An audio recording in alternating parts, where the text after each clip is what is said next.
You've seen it. That moment when your normally rational friend starts screaming at the television, painting their face, or crying actual tears because 11 strangers kicked a ball into a net.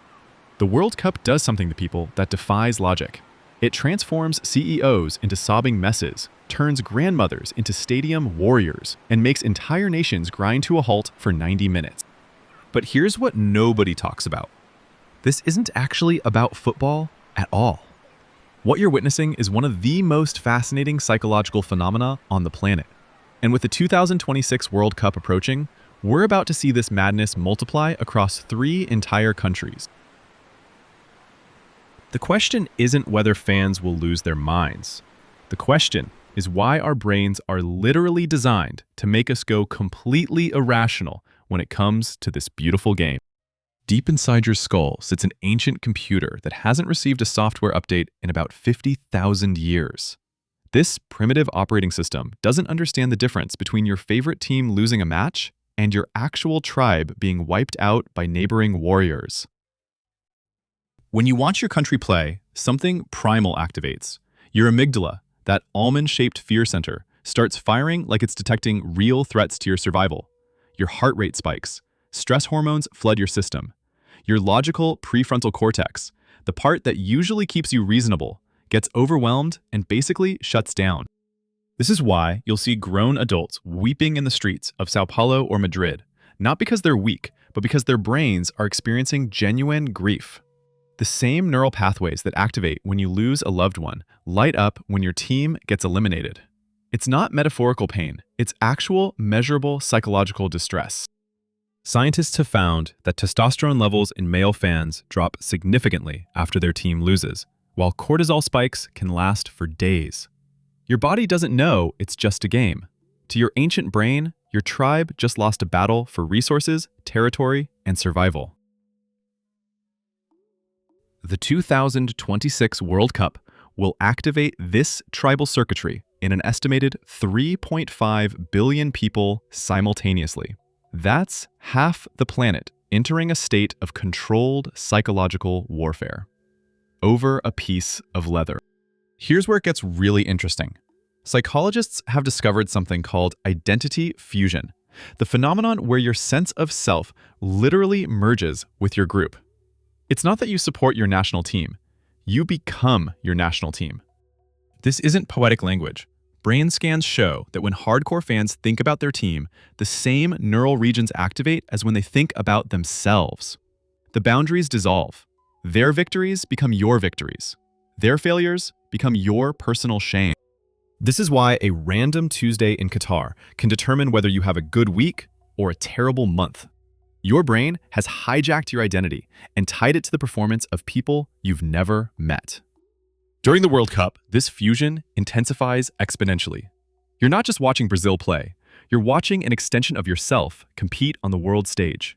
Every pass, every shot, every referee decision becomes personally relevant to your sense of worth and belonging. The phenomenon is so powerful that researchers have documented cases of fans literally dying from heart attacks during crucial matches. Their cardiovascular systems couldn't handle the stress of watching themselves lose. This identity merger explains why World Cup conversations get so heated. You're not just disagreeing about sports strategy, you're challenging someone's core sense of who they are. When someone criticizes your team, your brain processes it as a personal attack. The 2026 tournament, spread across the United States, Canada, and Mexico, will create the largest identity fusion event in human history. Walk into any sports bar during a World Cup match, and you're witnessing something that would be familiar to anthropologists studying ancient civilizations: the chanting, the synchronized movements, the wearing of symbolic colors. These aren't casual choices, they're powerful psychological rituals that literally alter brain chemistry. When fans engage in collective rituals, their brains release a cocktail of neurochemicals that create what researchers call collective effervescence. It's the same high that religious congregations experience during intense worship, or that soldiers feel marching in formation. Oxytocin floods the system, creating bonds with strangers. Endorphins provide natural euphoria. Dopamine reinforces the behavior, making you crave more. This is why that guy next to you, who you've never met, suddenly feels like a brother when you're both screaming for a goal. Your brains are chemically synchronized. The rituals aren't accidental. They're evolutionary adaptations that helped our ancestors bond during times of conflict. The problem is, your brain can't tell the difference between preparing for actual war and preparing to watch a football match. So you paint your face like a warrior, you chant like you're psyching up for battle, and you experience genuine camaraderie with your fellow soldiers. Stadiums become temples, jerseys become sacred garments, and kickoff time becomes a religious experience. The 2026 World Cup will transform entire cities into ritual spaces where millions of people simultaneously alter their consciousness through coordinated psychological manipulation disguised as entertainment. Your brain, during the World Cup, becomes a master storyteller. And like all good storytellers, it's not particularly interested in the truth. Confirmation bias. Your tendency to see what you want to see goes into overdrive during major tournaments.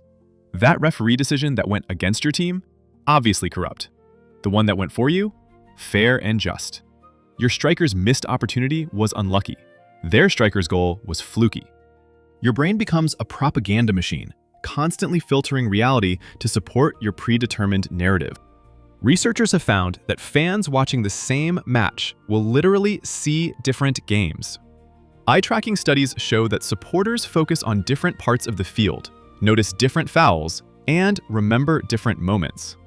It's not that they're lying, their brains are constructing alternate versions of reality in real time.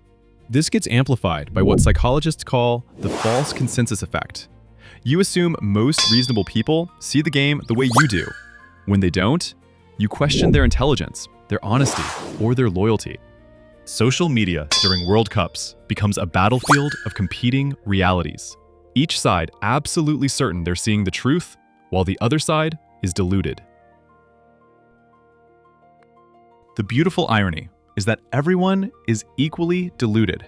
Everyone's brain is editing the footage, highlighting the evidence that supports their team and minimizing anything that doesn't. The 2026 World Cup will create thousands of parallel realities, each populated by millions of people absolutely convinced they're watching the objective truth, while everyone else is blind to what's really happening. When things go wrong, and they always do, the human brain needs someone to blame. This isn't a character flaw. It's a survival mechanism that helped our ancestors identify threats and maintain group cohesion. But during the World Cup, this mechanism goes haywire. The referee becomes the perfect scapegoat. He's not part of your tribe, he has direct influence over the outcome, and he's right there to focus your rage on.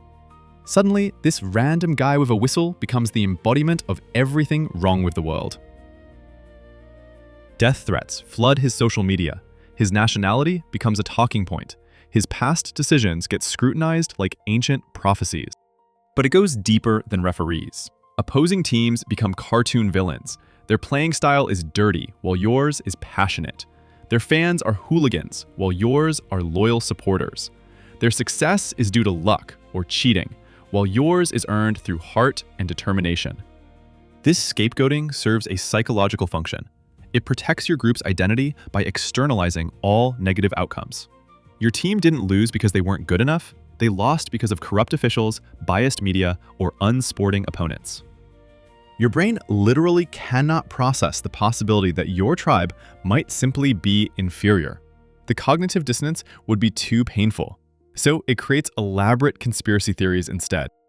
The 2026 World Cup will produce thousands of scapegoats, from referees to rival nations to governing bodies, all serving the same psychological function: preserving the illusion that your tribe is inherently superior. Every match is a chemical experiment conducted on your endocrine system. Before kickoff, anticipation floods your brain with dopamine. The possibility of victory activates your reward circuits like a slot machine about to pay out. Then the game begins, and you're strapped into a neurochemical roller coaster that would make any drug designer jealous. A goal for your team triggers a massive release of dopamine and endorphins. For a few seconds, you experience genuine euphoria. Your pupils dilate. Your heart races. You might literally jump up and down like a child on Christmas morning. This isn't an overreaction. Your brain is rewarding you for your tribe's success exactly as it would reward you for finding food or avoiding danger. A goal against you sends your system into crisis mode. Stress hormones spike. Your fight or flight response activates. Some fans report feeling physically ill, experiencing genuine nausea and dizziness. Again, this isn't weakness. Your brain is responding to tribal defeat as a legitimate threat to your well-being. The near misses might be the worst.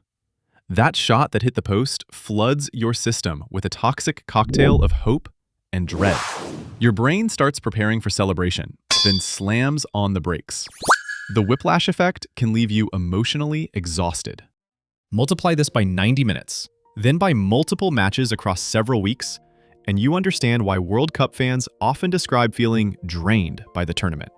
They're not being dramatic. They've put their nervous systems through repeated chemical warfare.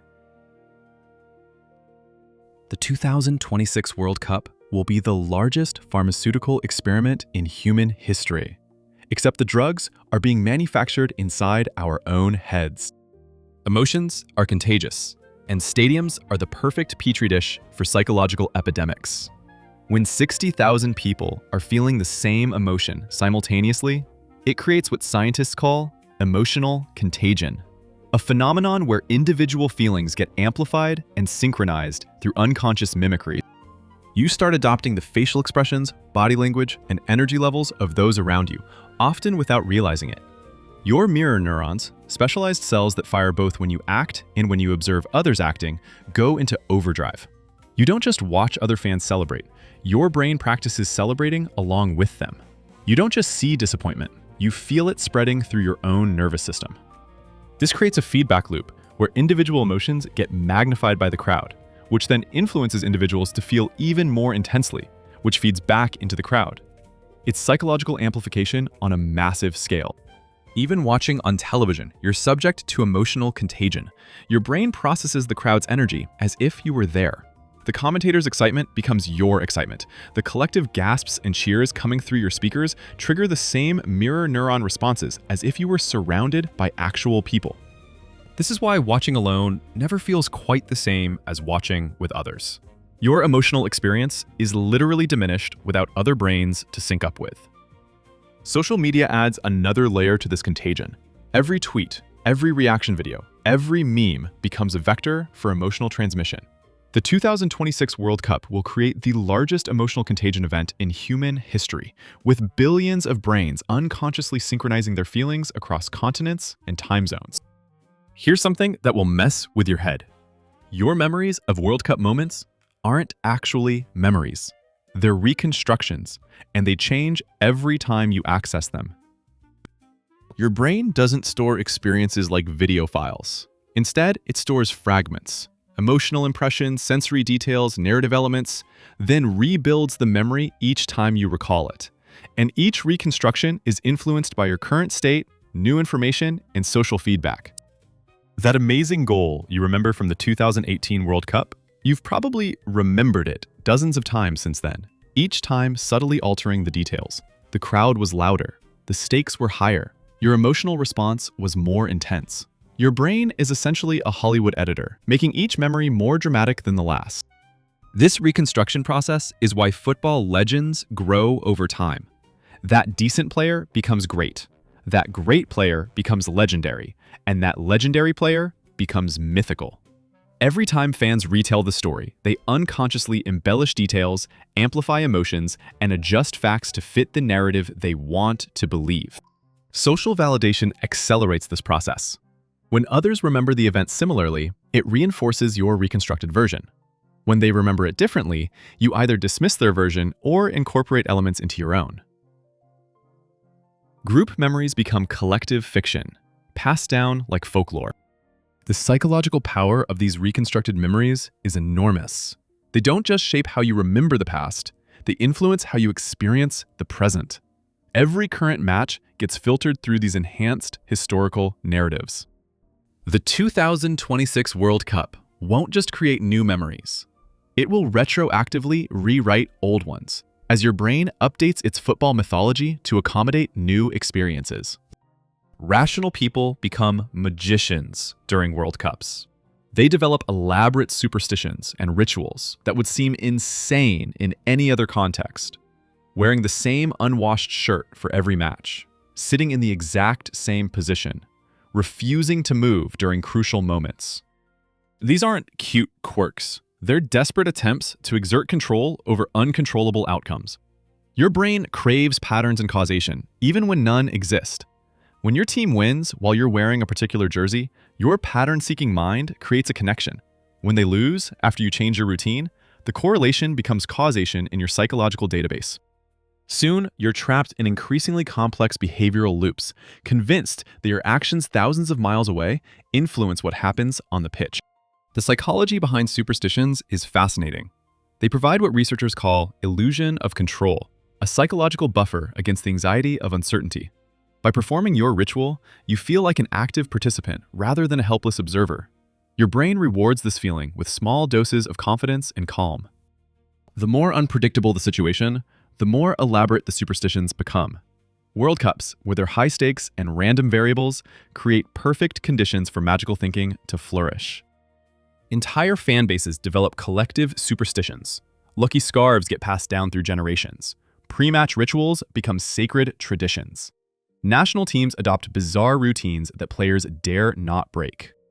The beautiful irony is that superstitions sometimes work, not because they influence the game, but because they influence the believer's confidence and behavior.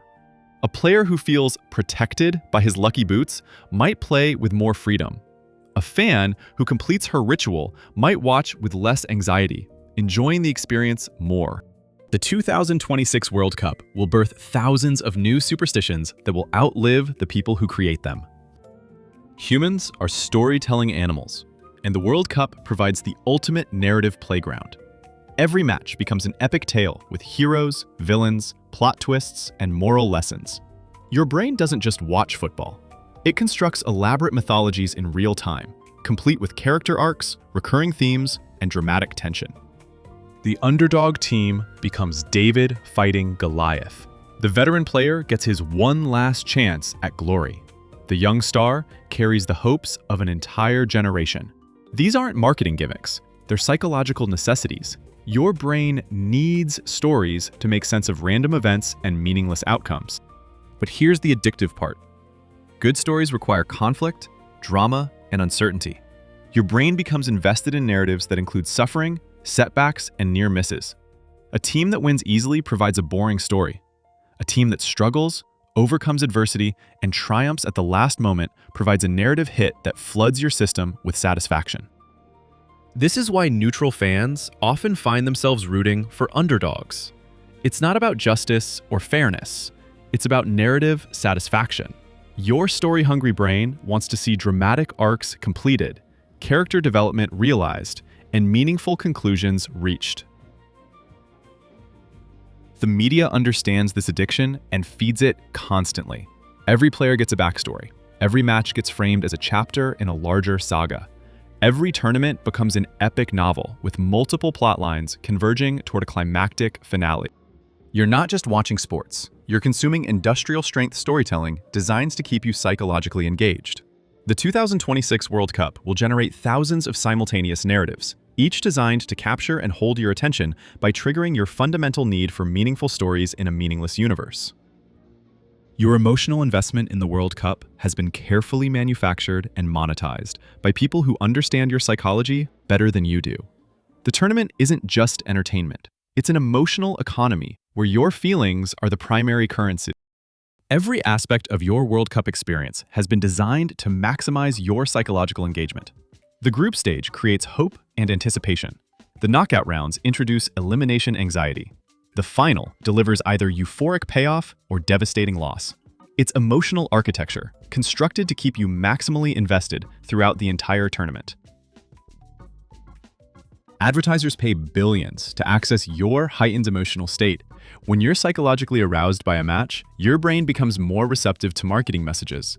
Your decision-making processes are impaired. Your impulse control is weakened. Companies aren't just buying ad space, they're buying access to your compromised rational faculties. The merchandise industry exploits your identity fusion. That jersey isn't just clothing, it's a symbol of your tribal membership. Your brain processes wearing it as strengthening your connection to the group.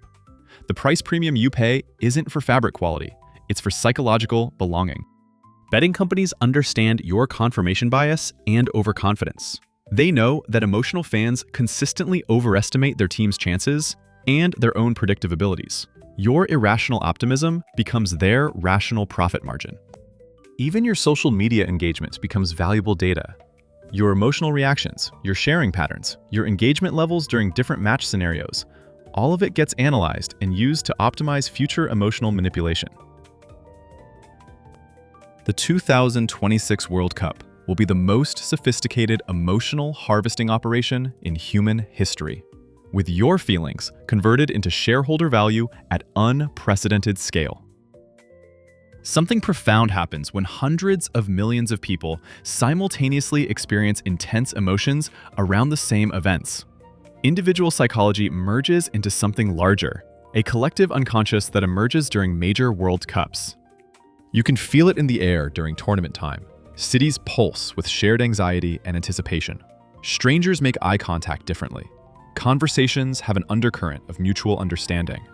Everyone is plugged into the same emotional frequency, creating a temporary hive mind that spans continents. This collective consciousness has real power. Stock markets fluctuate based on match results. National productivity drops during important games. Political tensions can ease or intensify depending on how teams perform. The World Cup becomes a shared dream that entire populations experience together, temporarily overriding individual concerns and creating moments of genuine unity. But it also reveals our tribal nature in uncomfortable ways. National stereotypes get reinforced. Historical conflicts resurface through football metaphors. Old wounds reopen when certain teams face each other. The same mechanism that creates beautiful moments of collective joy also enables xenophobia, racism, and violence. Your brain's tribal circuitry doesn't distinguish between healthy competition and actual warfare. The emotions are identical, even if the stakes aren't. Social media amplifies this collective unconscious, creating echo chambers where millions of people reinforce each other's biases and fears. Conspiracy theories spread like wildfires. Hate speech gets normalized as passion. The beautiful game becomes a vehicle for humanity's ugliest impulses. Yet there's something magnificent about it too. For brief moments, artificial divisions dissolve. Class, race, politics, religion all become secondary to shared emotional experience. Rich executives cry alongside working-class fans. Political enemies embrace after goals. Ancient barriers crumble in the face of collective euphoria. The 2026 World Cup will create the largest collective consciousness event in human history, revealing both the potential and the danger of our interconnected minds. By now, you might be wondering why you subject yourself to this psychological torture every 4 years. The answer lies in your brain's reward system, which has been hijacked by the World Cup's carefully designed addiction cycle. Like any good drug, football provides intermittent reinforcement, rewards delivered on an unpredictable schedule. This is the most psychologically addictive pattern known to science. Your brain never knows when the next hit is coming, so it stays in a constant state of anticipation, craving the next dose of triumph or drama. Between tournaments, you experience what addiction specialists call anticipatory nostalgia, missing experiences you haven't even had yet. Your brain starts building excitement for the next World Cup before the current one ends.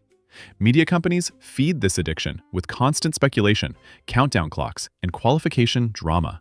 They keep your neural reward circuits primed between major tournaments. The withdrawal symptoms are real. Post-World Cup depression is a documented phenomenon. After weeks of intense emotional stimulation, normal life feels flat and meaningless. Your dopamine receptors, used to constant excitement, struggle to find satisfaction in mundane activities. You find yourself watching highlight reels, reading analysis articles, or arguing about referee decisions weeks after the tournament ends. But here's the cruel irony. The very unpredictability that makes the World Cup addictive also guarantees disappointment.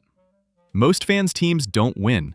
Most storylines don't have happy endings. Most dreams get crushed. Yet your brain focuses on the possibility of victory, not the probability of defeat. Hope becomes a drug more powerful than reality. The 2026 World Cup will initiate millions of new addicts into this cycle, while providing existing users with their most intense fix yet. And 4 years later, we'll all be back for more, wondering why we do this to ourselves, unable to stay away from the most beautiful torture ever invented. If you have made it here to the end of this video with me, I want to invite you to subscribe to our channel and follow us every day. We dive deep into the psychology behind the things that fascinate us most, the invisible forces that shape our behavior, and the beautiful madness of being human. Your support means everything. Now, back to the mind-bending reality we've been exploring. Understanding the psychology behind World Cup fanaticism doesn't make you immune to it. If anything, it makes the experience more fascinating. You can watch your own brain fall into these patterns. Observe your rational mind getting hijacked by ancient tribal circuits. Notice your emotions being manipulated by forces beyond your control. It's like being a scientist studying your own temporary insanity. The beautiful truth is that this irrationality serves a purpose. For all its chaos and pain, the World Cup provides something our modern world desperately lacks: genuine shared experience. In an era of algorithmic isolation and personalized realities, the tournament creates moments when billions of people feel the same thing at the same time. That's not just rare, it's miraculous. Your brain's irrational response to 22 people chasing a ball around a field connects you to something larger than yourself. It reminds you that beneath all our technological sophistication, we're still tribal animals who need belonging, meaning, and collective emotion to feel truly human. The tears, the superstitions, the sleepless nights, the heart-stopping moments, they're not bugs in the human operating system. They're features. They're reminders that you're alive, that you care about something beyond your immediate survival, that you're capable of investing your deepest emotions in beautiful, meaningless spectacles.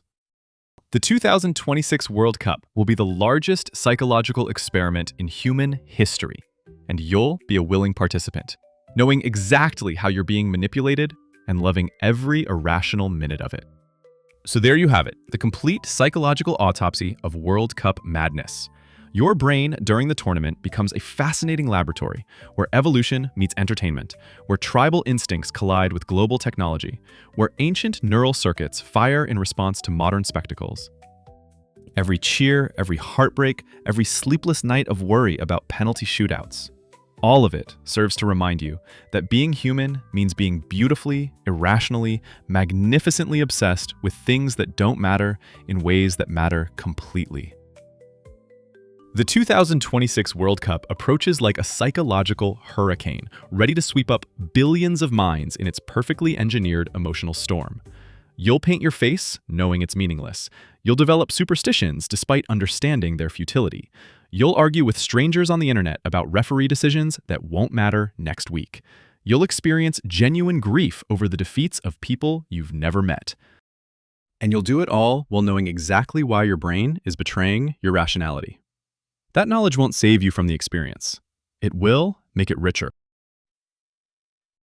Because in the end, the World Cup isn't really about football. It's about the magnificent absurdity of human consciousness. Our ability to create meaning from chaos, to build communities around shared delusions, to experience transcendent emotions through borrowed victories. It's about the beautiful game your mind plays with itself every time it decides that something matters simply because you've decided it matters. The ball will roll, the crowds will roar, and your ancient brain will once again convince you that everything depends on what happens next. And maybe, in the deepest sense, it does. Follow our channel for more explorations into the psychology behind our strangest behaviors. Share this with 5 people who need to understand why they go crazy every 4 years. Drop a comment telling us what psychological mystery you want us to unpack next. Until then, enjoy your beautiful madness.